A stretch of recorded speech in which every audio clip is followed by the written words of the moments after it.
Okay, hi everybody, this is Phil Town. This is Danielle Town. And we're here to talk about Rule 1 style investing, which is brought to us by Warren Buffett and Charlie Munger and guys like David Einhorn and Eddie Lampert and other brilliant investors from the last 80 years or so. And we're here to about how to get comfortable with that kind of investing and how to do it on your own. Yeah, and we're basically out to see if we can't get excited about, voting our own money instead of letting our money be voted by people who don't share our values. Maybe it's worth learning how to do this so that we can put investments into companies that we really want to see in the world down the road 20 years. And maybe your mutual fund manager doesn't share that same vision with you about what you think is good in the world. So, but in that context, by the way, I just want to say we're not pitching any specific value set, although I'm sure you're going to hear our values on the show. But you can have your own values. Warren Buffett, for example, loves to buy things like Coca-Cola, Pepsi, Dairy Queen, McDonald's. Burger King is a recent investment. Oh, Dad, did you see that Pepsi is taking out aspartame from Diet Pepsi? Yeah. Interesting, right? Pretty interesting, yeah. I was so good, and I read the Wall Street Journal. I was so proud of myself. It's wonderful. I love it. By the way, on this show, you're going to see, I think, an evolution, probably from both of us on how we look at investing and what we do about it. So cool. You're starting to look at the Wall Street Journal. Yeah, I think for me and for a lot of people, it's about starting small and just figuring out how to make this, even in a small way, part of your life. Like, we don't have a lot of time. We generally like being busy people.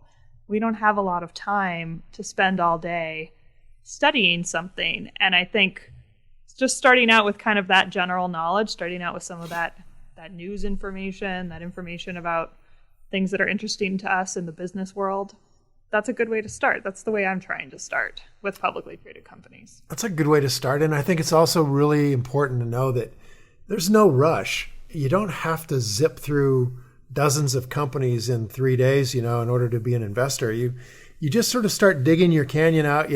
Think about I'm a old Grand Canyon River guide. So I think in terms of being in the canyon, that's a comfortable place. And as long as you're not too near the walls, you're in good shape. So we try to think in terms of going deep into something. Start off real narrow, like an inch wide, but go a mile deep. And going a mile deep doesn't really take that long, Danielle. It's just a matter of doing reading when you have time. And more than anything, kind of make it in a discipline. 15 minutes before bed, reading 10Ks, that'll put you to sleep, and there you go. Yeah, exactly. And I think a lot of us already do that little 15-minute before bed thing where you're like checking the final stuff on your phone before you turn it on to silent, hopefully, and put it next to you. That's what I do. So I'm just trying to remember to add a little bit of that business reading in. I already used to do some of it because I obviously work with small companies and that's important to me, but I really haven't paid much attention to publicly traded companies, and so I'm trying to add that into my routine. Well, it really helps to try to have fun with this, and part of having fun with it is not being overwhelmed by the sheer mass amount of data that's out there about public companies. This is really one of the big evolutions of our world as investors, is that when I started back in 1980, the amount of information that was available was just a small amount relative to today. And it was difficult to access. If you didn't have a lot of money to pay $50,000 a year to get the value line surveys, you had to go to the library and get them. And that meant all the information was really old and dated. And my gosh, you had to read 1,300 pages of stuff just to kind of get an idea of what was there. That's crazy. Yeah, you'd have to be a fanatic. Did you actually do that? Well, no, because it's ridiculous. However, Warren Buffett did, and that's probably the difference between Warren and me, is that he really liked this stuff, and he started doing it when he was really young and just digging in. And for me, no, when I first started, it was more of a matter of just accessing specific things and digging into them. And to do that, I'd have to write the guys who who were investor relations people at a company, and you'd give them a call or write them, and then they would send you their annual report and their SEC filings, and then you'd get the documents 2 weeks later, and you could start digging into it. And now it's just instantly accessible. So there's pros and cons to that change in the world. The obvious wonderful part of this is we have great information we can access. Any of us can, now that we've got the internet. And the price of the material that we're accessing, which literally used to be $50,000 a year, that was what it costs back in 1980 to get access to this information. And now it's free or very close to it. You could pay for some kind of service that would send you the 10Ks.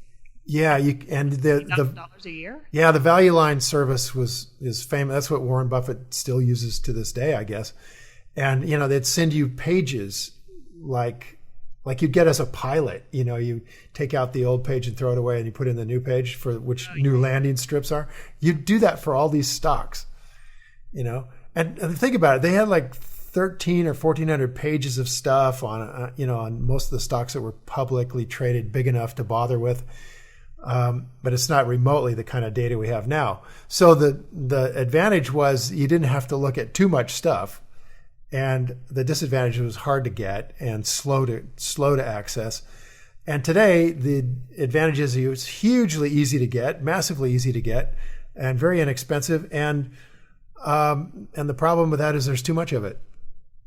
Yeah, well, 1,300 pages on a topic you're really interested in really isn't a lot. I mean, I've certainly read 1,300 pages and a lot more on comparative religion, which is what I studied before law school, and it didn't feel like a chore to me. And people like Warren Buffett and people like you, it's not a chore to you guys. It's a little bit of a chore to the rest of us who aren't naturally drawn to it. And so I think if we can find a way in, if we can find an inroad for people, or maybe, several that appeal to different kinds of people, this will be a good thing. And that's what I'm looking for myself personally. Well, so last time we were talking about Whole Foods, I'd love to keep going with that if we can, and talk specifically about how we research and how we move on with it. Yeah, and I'd like to have you sort of see the fun part of doing the research, So if it was really fun for you to prepare, to compare, let's say, the Protestants with the Catholics, or all right, whatever so you compared. Let me back up. What did you compare? I like to say comparative religion because it's easy for people to understand what that is, in terms of I wasn't in theology school, which is what a lot of people think of when you say you study religion. Comparative religion is easier to understand, but it was not comparative. And Oxford doesn't believe in comparative religion, and anybody there will tell you that. So we did not compare religions. I studied. Well, I'm so glad we're clearing this up. and specifically different religions and the basis of religions and kind of early religions and later religions and how they developed. And it was really more. I like to call it more like a history of religions. So now you know. Well, okay, good. I appreciate. I should have known that already. I'm sure I've told you, but it's easy to forget. It slid by. And because I say comparative religion, so it's really my own fault. Well, I think this is going to be a challenge for all of us, is to figure out how do we make this thing fun? Because if it's not fun, we might not do it. Exactly. Well, we definitely won't do it. That's why there's millions of people who do not invest their own money. Definitely won't do it. All right, well, let me write this down. Must make this fun. Oh, yeah, make sure you write this down so you don't forget. Well, shoot. I don't know. To me, obviously, there are other aspects of fun than it's just sort of fun to play the game. Well, I think it's almost impossible for somebody to whom something is fun to relate to people who don't think it's fun and to figure out how to make it fun for them. It's very difficult because you don't relate to it. But that's why I'm here. Well, I love doing this. That's what I'm thinking. How is this not fun? But comparing religions is fun. I think it's sort of the same idea. Is that you're learning about something you didn't know about before. And any person that likes to learn, I think, is going to love this stuff, because you're going to learn about the world that exists out there that you may not really understand very well. But when you become an investor, you necessarily have to understand it. You have to be more of a rational person than regular life requires you to be, because you have to really think it through. You have to understand. I think that's right. I think that's exactly right. We are learning about the world through business. We're learning about our country through business. We're learning about history through business. And I think that's fascinating. I think the difficulty is that we're doing so with extremely dry textual material. And it's not that fun to read on its own. Well, let's use Whole Foods as a way of diving into this and seeing if we can't make it fun. And part of making it fun is to kind of not have to read every word. That's right. And that's what I was saying last time, that as you get into it and as you start to read legal documents, you can start to skip those words in the middle and pick out the important ones. All right. So let's dive in. We talked last time about, how you go about sort of getting at this information. So let me tell you to just kind of go over to your computer there and go over to Whole Foods Market. And at the bottom of the Whole Foods Market landing page, you'll see company. And in that list of things in company, you'll see investor relations. So click on that. And that will take you to their page, which gives you a variety of things to choose from under investor relations. And they've done a nice job of making it really visually attractive, I think, here for what it's worth. And scroll down to the one that says annual reports and click on that. Yeah, this one was easy to find. Yeah, they make it easy. These guys are not ashamed to have their information out there. They're not trying to hide anything. When we were looking at Weiss last time, those guys just made it a misery to try to figure out about it. And then it turns out they're a completely controlled company by a family that owns 2/3 of the stock. So they don't care. And they're not making any effort to help you as a shareholder, which kind of turns me off, right? Because I sort of like companies where the management team thinks about the world the way I do. So I'm turned off on Weiss, and I'm going to be interested in looking at Whole Foods. So now we're over at Whole Foods annual reports, and you see Annual Stakeholders Report 2014. Click on the one that says, 10K, the first one, 10K PDF. And you click on that, and what will come up is their filing. They filed this with the SEC. Now, the SEC is the Securities Exchange Commission, and they were formed by the FDR, the Roosevelt administration back in the 1930s to try to stop the excesses of abuse in the stock market, where people would make up stories and lie about their company, and they would hustle people. And through the 1920s, sort of the roaring 20s, as more and more people made money in the stock market, which was taking off like a rocket, abuses just piled in because there was no regulation. And people who didn't know any better bought stocks from people who were hustling them, and totally fraudulent purchases. And then in 1929, with the crash, a lot of people lost all of their money. Many people who couldn't afford to do so. And so one of the big, huge changes in American life was that the federal government decided it had a role to play to protect the little guy. And up till that point, it was up to the little guy to protect the little guy. And if you did stupid things like buy stuff from an idiot who was trying to sell them to you by lying to you, that was going to be on you. But now, in 1930s, FDR said, okay, we're gonna protect the little guy from this sort of abuse. We're going to create a policeman in the form of a regulator. And so they did it. And that group, the Securities Exchange Commission, has been given the responsibility of trying to make sure that when you see information out there about a company, that and here's the interesting part, that the company is on the hook for making sure it's true. That's essentially what you're going to get. In other words, in spite of the fact that the idea was to protect the little guy, the SEC does not protect the little guy. The SEC's job is to just prosecute people if they lie to you on these reports that they make. So they can still lie like crazy. Protect the little guy. Yeah, it's helpful. Right, because presumably the larger guys have the resources and the know-how and the sophistication to protect themselves.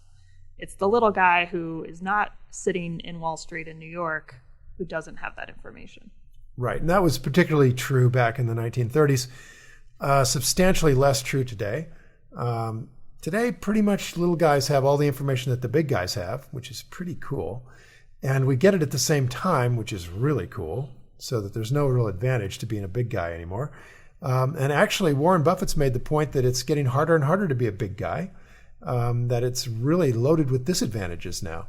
So little guys are starting to get an advantage. And one of these advantages that came through the SEC is that everyone has to file a similar kind of document to tell you about their company, which is a really huge advantage. And the second piece is that they have to sign it and say it's all true, and they're going to go to jail if it isn't. And as a result, lawyers are deeply involved, as you know, in these kinds of things. And they try to make it, they really, their job is to make sure that the CEO tells you everything. And so that's what we're going to look at. We're going to see what Whole Foods is going to tell us. Now, in particular, what we're looking for here is a shortcut to deciding that this company has some sort of durable competitive advantage. Remember Charlie's 4 things. Charlie Munger's 4 things are that you need to be capable of understanding, and we've decided we're stipulated last time that we're capable of understanding the grocery business. And the second thing Charlie said, once we're capable of understanding it, is can we figure out if this company has a durable competitive advantage?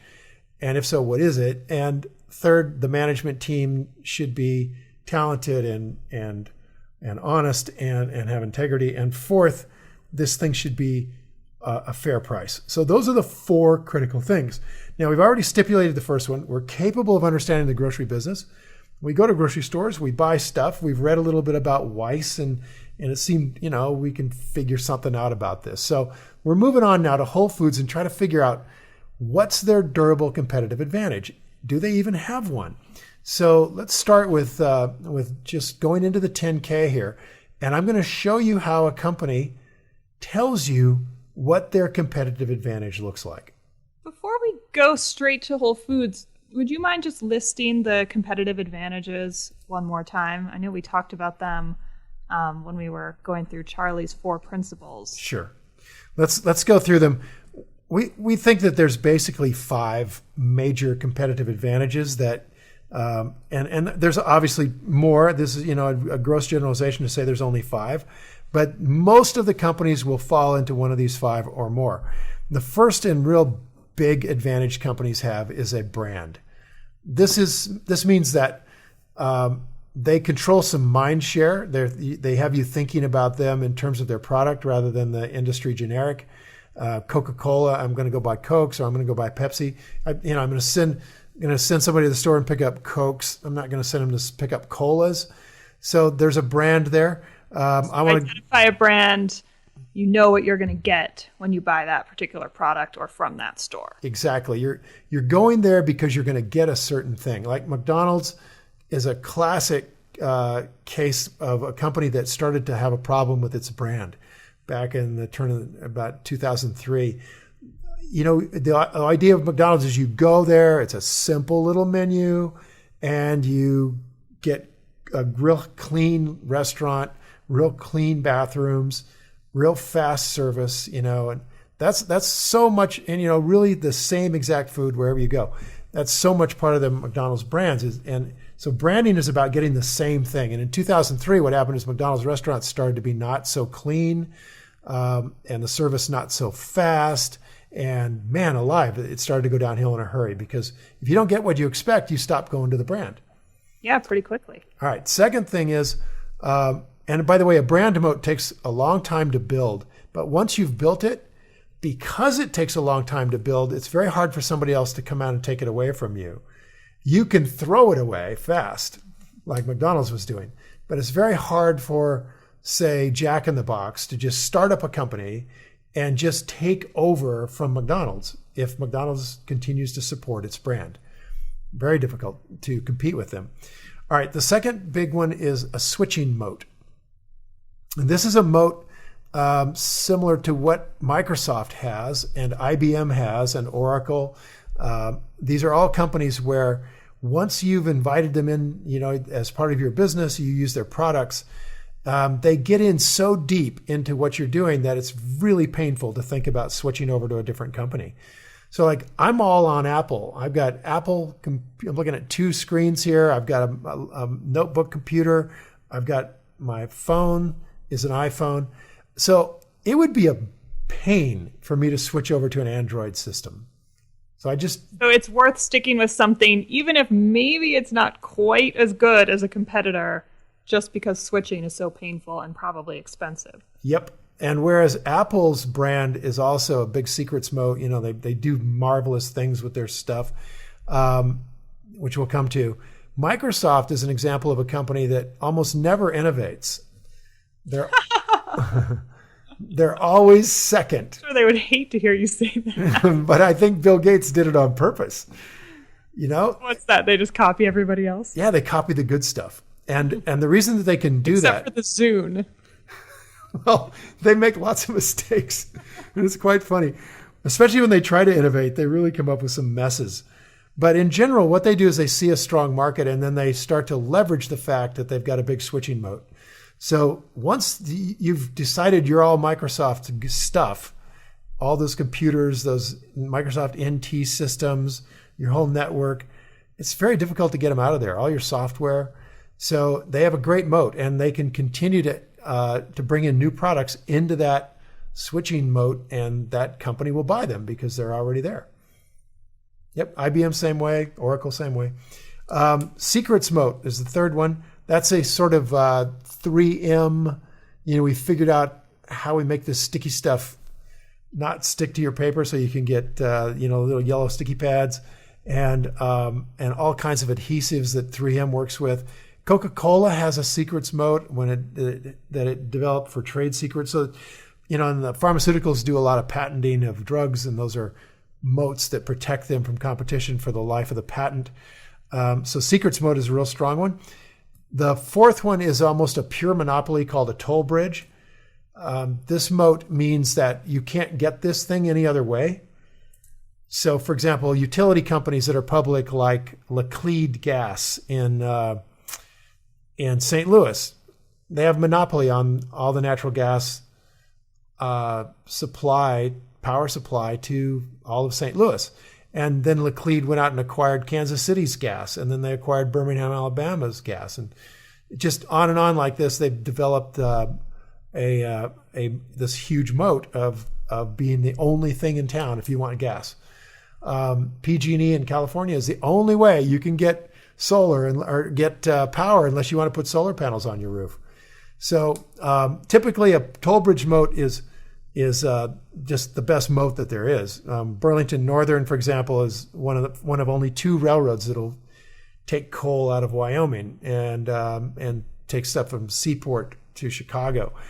So toll bridge moats. Third, and the last one is a price moat, which doesn't mean the low price. It means you have the low price.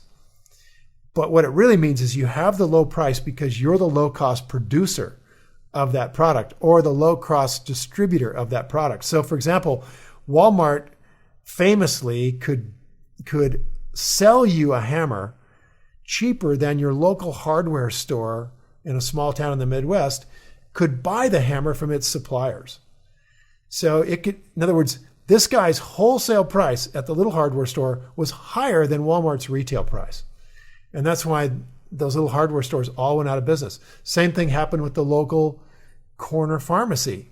Gone because Walmart came in and could buy these drugs cheaper than those guys. They could sell them cheaper than those guys could buy them. So a pricing moat is a really powerful moat. One of my favorite pricing moat companies is CF Industries. They have the best cost of acquiring nitrogen fertilizer of any, or the nitrogen raw materials of any company in the industry.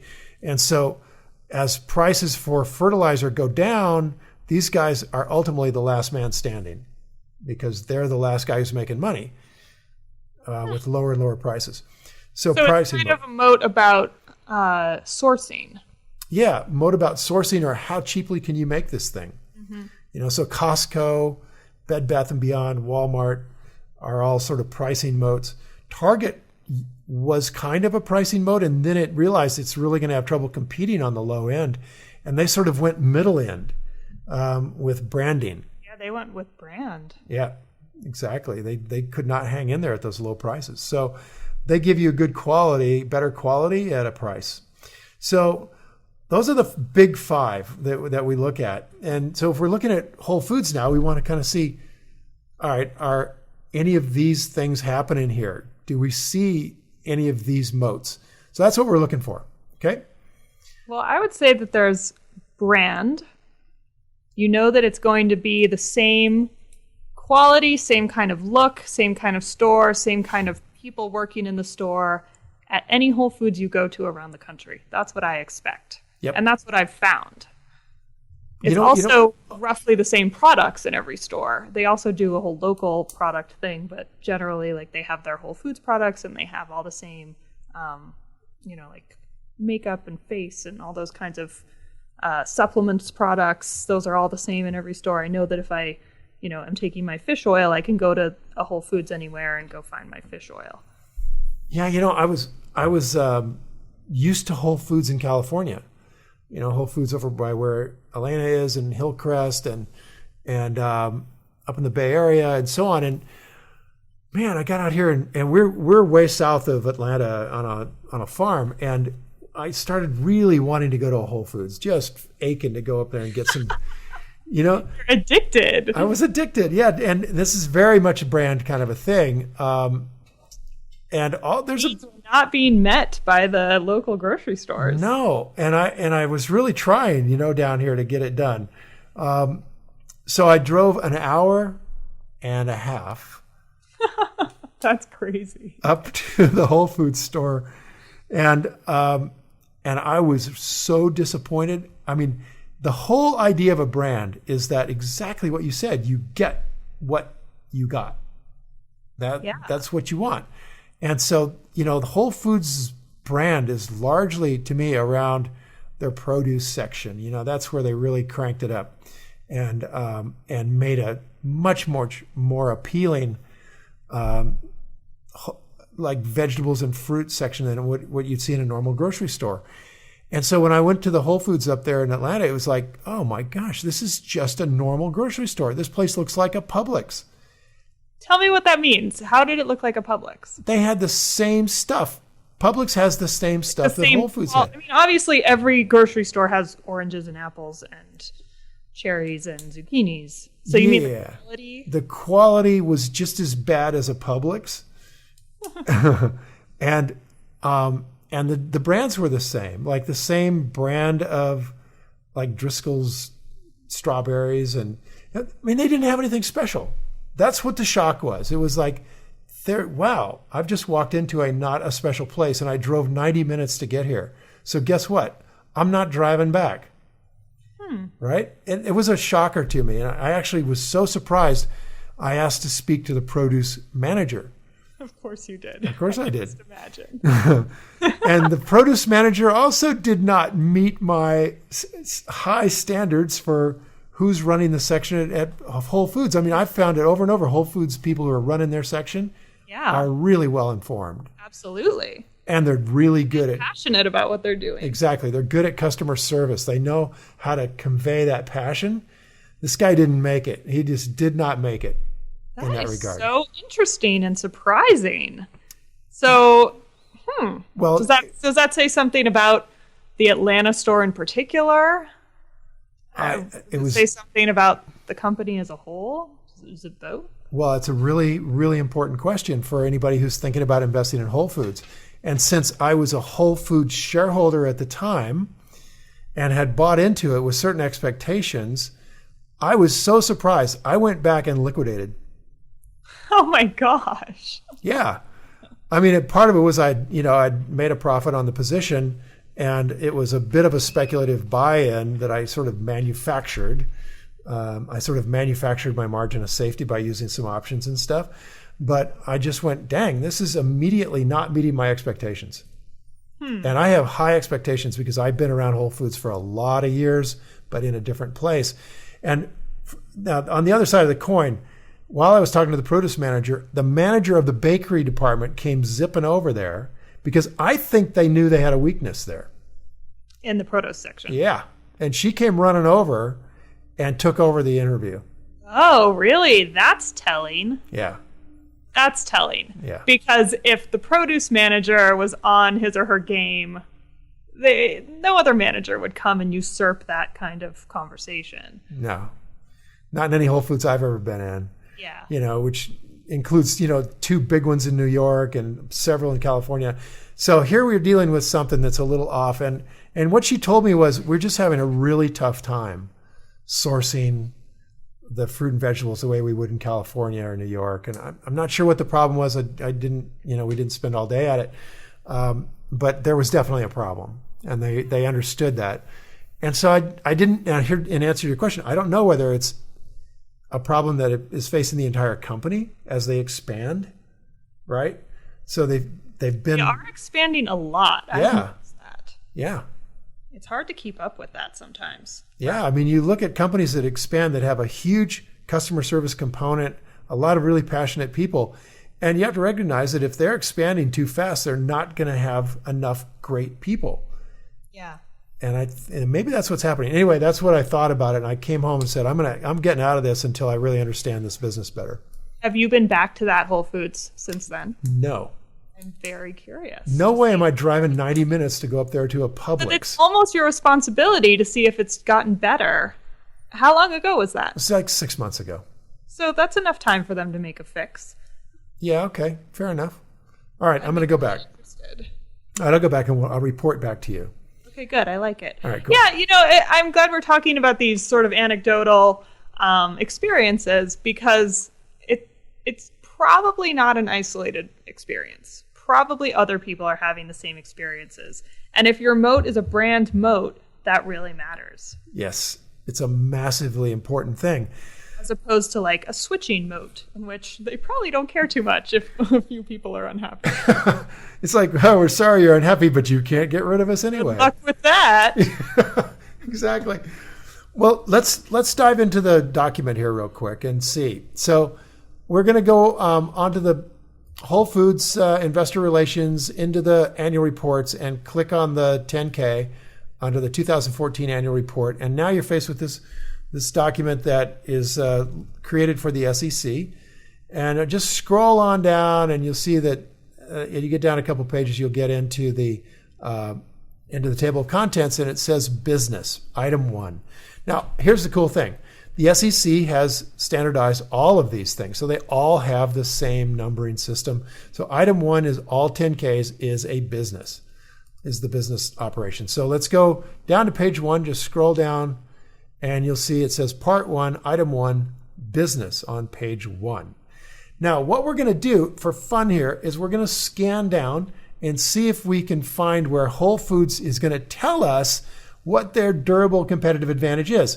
So I'm just going to skip on down. Here we go. I'm scanning. Okay, they're telling us. The first bit is about us in general. The second bit is about the industry overview, about, grocery stores and natural and organic food. Then their purpose and core value. And then, page 2, our quality standards and differentiated product offering. That word, differentiated, is the key word here. So I'm scanning for it. I see it. So this is a heading on page 2. Yeah. You've scanned through all this other stuff. Yep. And this heading is called Our Quality Standards and Differentiated Product Offering. Yep. And what they're saying here is that, I'll just read you the first sentence. We believe our high quality standards differentiate our stores from other supermarkets. There they are. They're just saying we have standards that are better than anybody in the industry, and that's what makes us special. Now, everything past this point is going to be explaining what they mean by that. So right away, we're down into the nitty-gritty, but we can see really quickly that Whole Foods is trying to tell the shareholder or prospective shareholder why they're better than other people or what differentiates us from other stores. And we scroll down and we see that, they've got these major headings. And the first one is we have exclusive brands. And we think that that's essential to our differentiating strategy. Then it says... you're getting now into the subheadings, still under quality standards and differentiated product offering. The first subheading, which is in italics here, is exclusive brands. Yep. So I'm just going to read down the subheadings real quick and just say them in a kind of a sentence. So we at Whole Foods think what makes us special, what differentiates us, what gives us a durable competitive advantage is that we have our exclusive brands, that we have a program called Health Starts Here, where we're positioned as America's healthiest grocery store. That's a brand statement right there. We are America's healthiest grocery store. Third, we are only using responsibly grown produce and flowers. Fourth, we have a whole trade guarantee for products that are sourced from developing companies that meet our standards of wages and working conditions for workers. This is a brand that that Whole Foods has developed. We are committed to buying local, and 24% of our produce came from local farms. So this is a program that is structured as a brand builder. Here's animal welfare. So we're really all about rating the food we're selling in terms of how the animals are treated. Seafood sustainability, GMO transparency, whole body standards, and eco scale. So all of these, I'm not going to read them all, but that's what Whole Foods is laying out there to say, this is what differentiates us. And almost all of these are branding. Almost all of them. Okay? Almost all of them. Now, I'm going to tell you that somewhere in here, we're going to dig into, and I hope that I can find exactly where it is I read it, but I can tell you that part of what they're doing that is not just branding is that they believe that they can handle produce and fruit better than anybody in the world. And in essence, they have what they think is a secrets moat.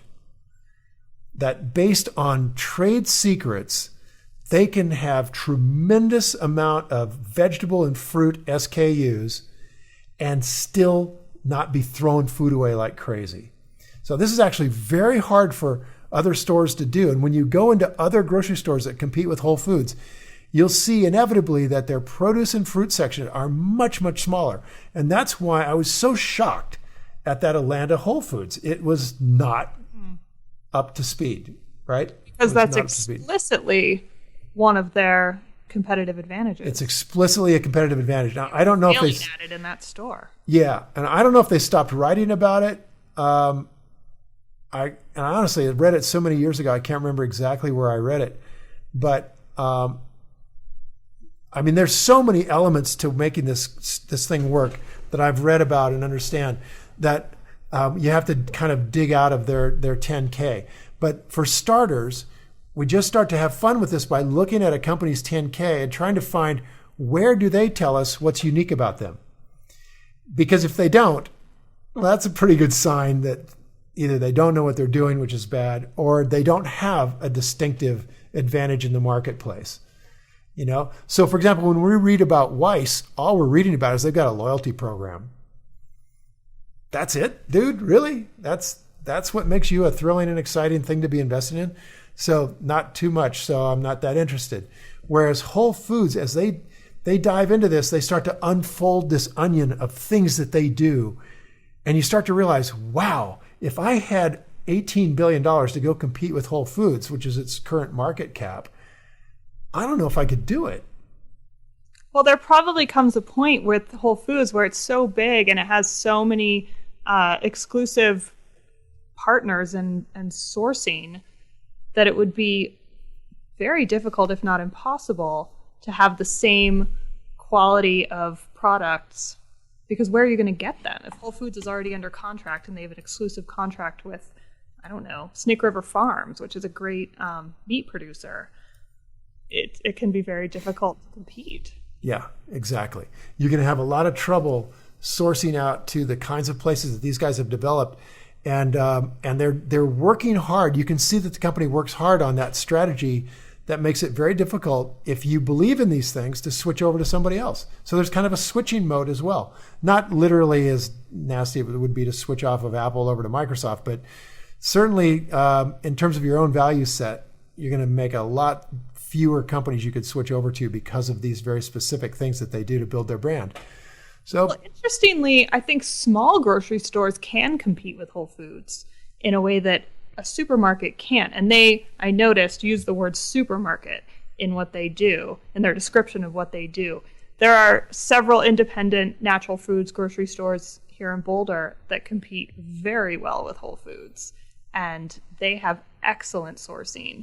And they're able to compete because they don't have to supply however many stores Whole Foods has around the country. They're supplying 1, 2, 3 stores maybe. And they can then work with smaller purveyors and maybe even provide better quality because of that. So it's interesting thinking about putting $18 billion into a huge company. Maybe that would be harder to do than to just start a small little grocery store. Well, I think you're absolutely right. And then let's kind of take that to the next step. So we look at this as an owner or a potential owner and just think, all right, I've got an opportunity to own this $18 billion store here, which I could buy outright right now, or I could take the same $18 billion and start building something that is going to use these $18 billion, right? And I can start small. I can begin with a small store in Boulder, and I'll put another one in Hillcrest in San Diego, and I'll put another one in like Noe Valley or something in San Francisco. And I'm just going to start small and begin to build this up. Does that sound overly dangerous to Whole Foods, do you think? Well, if your goal is to build it into a supermarket, a national supermarket chain, I think that might be difficult. I think that might not be so dangerous to Whole Foods. Exactly. I think maybe in those specific markets it could be, though. Well, the thing is, if you're real small, how big of an impact are you going to have on me? If I own Whole Foods and you put in this little store in Boulder, right? I mean, Boulder loves its natural foods and it loves its local businesses. So I think they're dangerous. I don't know the numbers, but I know they do very well. Well, here's something you would have to do then. If you were going to look at this as an investment, you'd say, you'd go over to Whole Foods or you'd try to break out the Whole Foods Boulder store and see if the impact of these smaller stores is having any effect on the big store, right? I mean, like you look at Wild Oats back in the day, which was started in Boulder, and they were growing into a national chain. Whole Foods bought them to get them out of the market. Which was going to be my next point. Oh.